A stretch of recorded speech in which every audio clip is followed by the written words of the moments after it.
Bonjour à tous et bienvenue dans votre JT Immobilier quotidien. Tout de suite le sommaire de ce vendredi 17 février. Gros plan sur le réseau d'agences immobilières Imo Group. Son président Serge Redon sera en plateau avec nous pour nous en parler. Ne manquez pas ensuite votre zap de l'IMO. Bienvenue dans votre journal.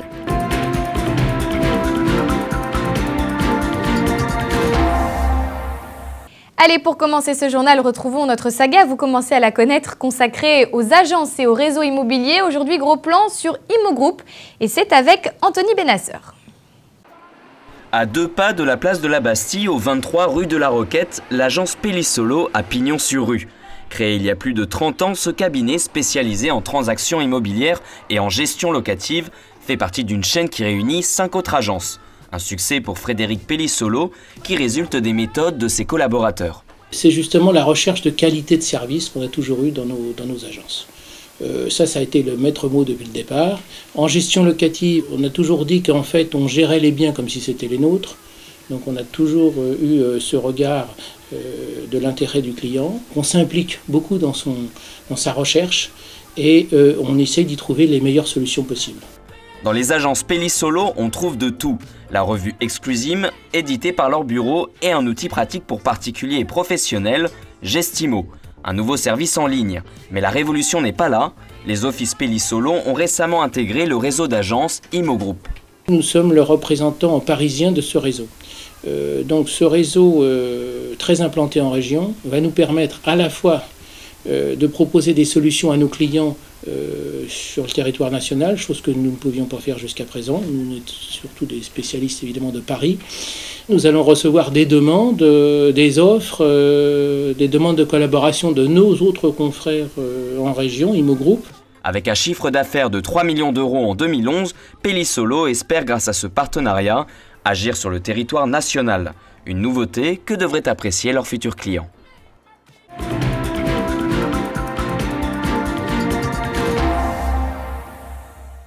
Alors nous venons de voir ensemble le reportage consacré à Imo Group et pour en parler, j'ai le plaisir d'avoir à mes côtés son directeur général, Serge Redon. Bonjour. Bonjour. Merci d'être avec moi sur ce plateau. Merci de m'y avoir invité. Aujourd'hui pour parler donc de votre réseau Imo Group. Alors puisque j'ai la chance de vous avoir à mes côtés, on va faire un petit peu connaissance pour commencer. Alors qui êtes-vous et quel est votre parcours ?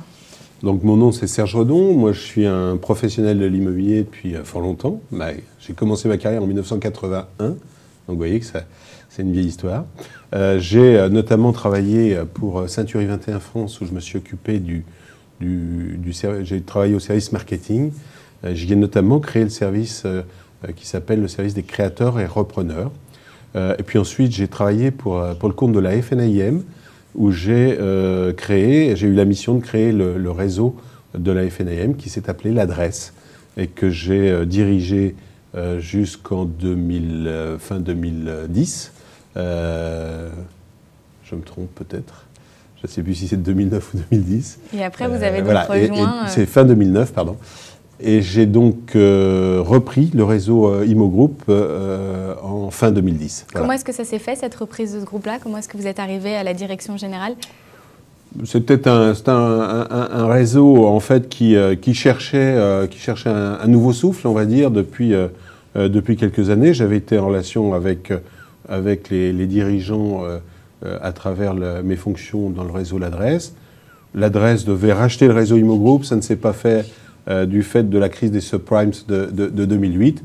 Et donc, tout naturellement, la direction de l'époque d'Imo Group m'a demandé de rejoindre la société. Alors, quelles sont les spécificités justement d'Imo Group dans le détail un petit peu? Ce qui fait sa différence? D'abord, on n'est pas un réseau de franchise, on est un réseau de licences de marque. Alors ça change beaucoup de choses parce que très souvent on assimile franchise et licence de marque, mais ça change en fait beaucoup de choses. Pourquoi? Parce que en fait, dans le réseau Imo Group, on ne va pas imposer des méthodes. Un réseau de franchise impose des méthodes en fait. Alors plus ou moins avec tact, plus ou moins avec délicatesse. Mais il n'empêche que le principe d'une franchise, c'est une standardisation du service. Et vous êtes contre, justement?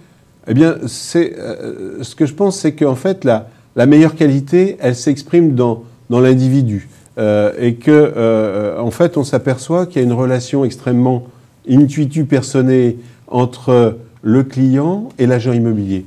Et que pour ça, le client, il n'a pas forcément envie d'avoir un robot préformaté. Il a plutôt envie d'avoir affaire à un homme ou à une femme qui va lui parler, qui va avoir des compétences, qui va développer des compétences, mais qui n'est pas quelqu'un qui lui délivre un langage standard. Oui, un interlocuteur privilégié et de proximité. Voilà. Mais compétent aussi d'ailleurs, parce que ça ne suffit pas. La qualité relationnelle et la proximité ne suffisent pas. Il faut aussi de la compétence, bien sûr. Votre signature, c'est justement un réseau d'excellence. Vous pensez qu'elle se situe là, votre excellence? C'est cet alliage entre l'interlocuteur, la proximité et la compétence? Oui, elle est aussi dans, je dirais que, je pense qu'elle est aussi dans le respect des clients, elle est dans le respect aussi des agences et de leurs collaborateurs. C'est-à-dire, quand je parle de respect, il y a une phrase que j'ai en tête et qui guide un petit peu mes gestes, qui est « Faites confiance à l'intelligence de l'homme et vous ne serez jamais déçus ». Et je pense que c'est un élément qui pousse justement à l'excellence. Alors après, il faut aussi mettre des outils, des services et des moyens qui sont nécessaires. Mais effectivement, l'excellence, c'est une vraie volonté en fait, d'apporter le meilleur aux clients. Justement, pour apporter le meilleur des outils, vous êtes très présent sur les nouvelles technologies, les réseaux sociaux. J'ai vu sur votre site internet de la vidéo. Ça aussi, c'est une façon de se démarquer des concurrents. Est-ce que c'est important pour vous aujourd'hui? Ça vous semble primordial d'être comme ça présent sur Internet et de développer de plus en plus de contenu et faire la différence par rapport aux concurrents? D'abord, vous voyez que ça fonctionne, puisque... Et ça retient l'attention, ça c'est sûr. Puisque vous nous avez trouvés. Alors, je pense qu'aujourd'hui, le monde évolue très vite. C'est un lieu commun que de dire cela. Maintenant, entre cette évolution et l'adaptation des méthodes des agents immobiliers, il y a quelquefois un gap, comme on dit, qui est très grand. Je pense que effectivement, l'agent immobilier avait l'habitude de travailler autour de son agence, de prospecter autour de son agence, dans une relation d'extrême proximité géographique. Je pense qu'aujourd'hui, la proximité avec les clients, avec ses prospects, elle n'est plus que géographique. La proximité, elle est sociale. On voit que l'agent immobilier, elle est très proche de ses clients. Ça, c'est une certitude. Mais ce n'est pas seulement la proximité géographique qui compte. Au contraire, la proximité sociale est bien plus importante. Il est beaucoup plus facile de faire des affaires avec des gens qu'on connaît qu'avec des gens qu'on ne connaît pas. Donc, faisons simple, et je pense qu'il vaut mieux aller directement et rendre des services à des gens qu'on connaît, nos services, plutôt que convaincre quelqu'un que l'on ne connaît pas, et simplement parce qu'il habite pas très loin de notre agence, penser qu'il va nous venir spontanément. Je pense que chaque agent immobilier ou chaque professionnel de l'immobilier, ou même chaque individu, a dans son téléphone au moins une centaine d'adresses, une centaine de numéros de téléphone, mais bien peu sont ceux qui les exploitent réellement et qui les utilisent réellement commercialement. Bien sûr. Donc tout ça, ce sont des outils qui sont aujourd'hui à notre disposition, qui ne coûtent rien, qui sont très faciles à utiliser. Et je pense qu'il faut effectivement aller plus loin, mais ça suppose aussi d'inventer de nouveaux langages, de nouvelles approches. Ça, c'est pas facile. De manière à bien cibler. Si on parle un petit peu du marché, comment est-ce que vous appréhendez la crise chez Imo Group? Je crois que dans la crise, il y a, on le sait bien, différentes façons de les aborder. C'est-à-dire qu'il y a ceux qui vont venir en repli, et puis il y a toujours ceux qui se disent que c'est une véritable opportunité. Naturellement, je pense que la crise est une véritable source d'opportunité, parce qu'elle rebat les cartes, et que justement, ce sont ceux qui vont avoir les structures les plus réactives, qui vont pouvoir grandir et prospérer. Vous savez, dans le monde de la nature, ce n'est pas le plus gros qui mange le plus petit, c'est le plus rapide qui mange le plus lent. Donc aujourd'hui, on a un bénéfice extraordinaire. Nous sommes un petit réseau, mais je crois qu'on a beaucoup... 50 agences. 50 agences. Mais je pense qu'on a aussi la chance d'avoir beaucoup de réactivité et beaucoup de capacité à coller avec la réalité. Donc ça passe par l'adaptation pour vous? Imo Group s'adapte? Ça passe par l'adaptation et ça passe aussi par un concept qui est complètement original. Si vous êtes allé sur le site, vous l'avez certainement découvert, avec un système de développement qui n'a rien à voir avec ce que l'on voit dans les autres réseaux, où grosso modo, dans les autres réseaux, toutes les agences sont à peu près, on va dire, sur le même plan et sur le même niveau, avec des niveaux de service qui sont identiques et standardisés, là aussi.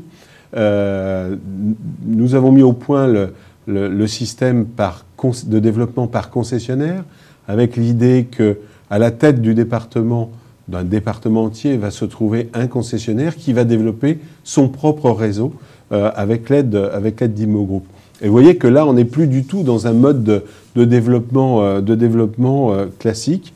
Et quand je dis son propre réseau, le mot n'est pas anodin. C'est bien parce que l'idée est que le concessionnaire de Paris ne sera pas forcément sur le même modèle que celui qui va être dans le Var, qui va être celui dans le Bordelais ou celui du bord du lac Léman. Les marchés sont complètement différents, les personnalités des concessionnaires sont différents, les clients sont différents, ils ont des besoins qui sont différents. Les produits, les biens immobiliers ne sont pas les mêmes. Quand on est à la montagne ou quand on est en Bretagne, c'est pas le même habitat, c'est pas les mêmes exigences, c'est pas les mêmes besoins, et donc il y a besoin de beaucoup d'adaptation. Et là aussi, ça nous ramène à cette idée que eh bien, le réseau, il ne doit pas être quelque chose de standard, et on ne doit pas faire rentrer les gens dans un moule, les agents immobiliers dans un moule standard, mais au contraire, leur donner les possibilités d'exprimer leur véritable personnalité. Donc de personnaliser, bien évidemment, le rapport avec son client dans les agences. Personnaliser le rapport avec son client dans les agences, c'est vrai au niveau du commercial avec son client, c'est vrai également du chef d'entreprise avec ses commerciaux, et c'est vrai du réseau avec ses agents immobiliers ou avec ses concessionnaires. Donc c'est un concept qui est global. Alors pour terminer, une phrase, j'ai vu que c'est partenaire de vos projets immobiliers tout au long de votre vie. Alors c'est-à-dire qu'on ne se quitte plus une fois qu'on est avec Imo Group, c'est ça que ça veut dire? Puisque vous me le proposez. Imo Group vous suit tout de suite. On se quitte plus, oui, parce que en fait, on le sait, un client et toute personne est consommateur de services immobiliers finalement tout au long de sa vie.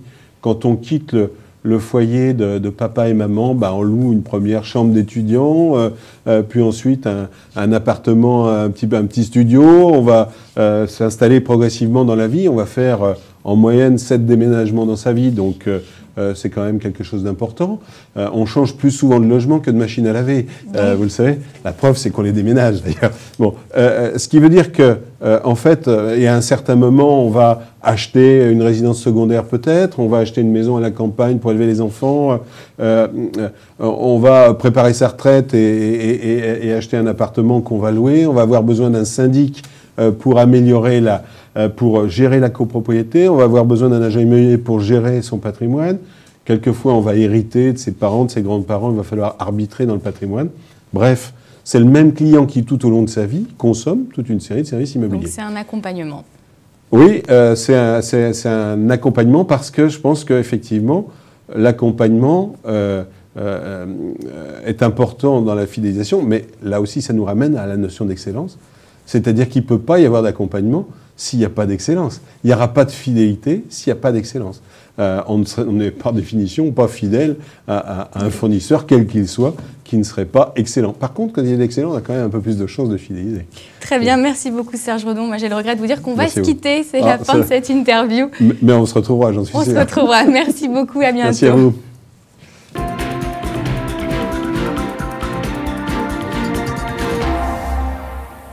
Allez, avant de se quitter du Zap, mais aussi de l'info, voici tout de suite votre Zap de Limo. Dans ce quartier de la Faute-sur-Mer, beaucoup d'habitations restent dans l'eau. Fenêtre à 6 mètres de hauteur, fuite, électricité défaillante. En optant pour une maison dite à 100 000 € avec prêt à taux zéro et faible mensualité, Nadine savourait la joie d'être enfin propriétaire. Aujourd'hui, c'est la douche froide. La salle de bain. La salle de bain, là, pour toi. En fait, ce qui reste de la salle de bain, plutôt. Parce qu'elle n'est pas très grande non plus. Hein. C'est l'un des premiers écoquartiers de France. Une ancienne friche industrielle, transformée aujourd'hui en un lotissement un peu particulier. Les maisons construites ici ont des styles différents, mais toutes sont en bois, à la pointe en ce qui concerne l'isolation. Depuis 2 ans, ils pratiquent la charpente à l'ancienne, bâtissent des maisons comme au XVIIIe siècle. Les maisons talus, c'est donc d'avoir procédé à une isolation par un système de terre végétale et de végétation donc par-dessus pour isoler le garage qui au départ est une pièce froide qu'on ne chauffe pas forcément toute l'année. T'as jamais vu danser? Quand je danse, je suis comme ça. Enfin, pardon. Voilà, c'est la fin de votre journal. Merci de nous avoir suivis. N'oubliez pas que sur TV Imo, en cliquant sur l'onglet Annonces, vous aurez accès à toutes les offres de vente et de location de nos réseaux partenaires. Vous pouvez également revisionner l'intégralité de notre émission sur notre site www.tvimo.fr. Quant à moi, j'ai le plaisir de vous retrouver samedi pour le best-of de l'émission Tout ce que vous devez savoir de la semaine. Alors restez connectés et à demain.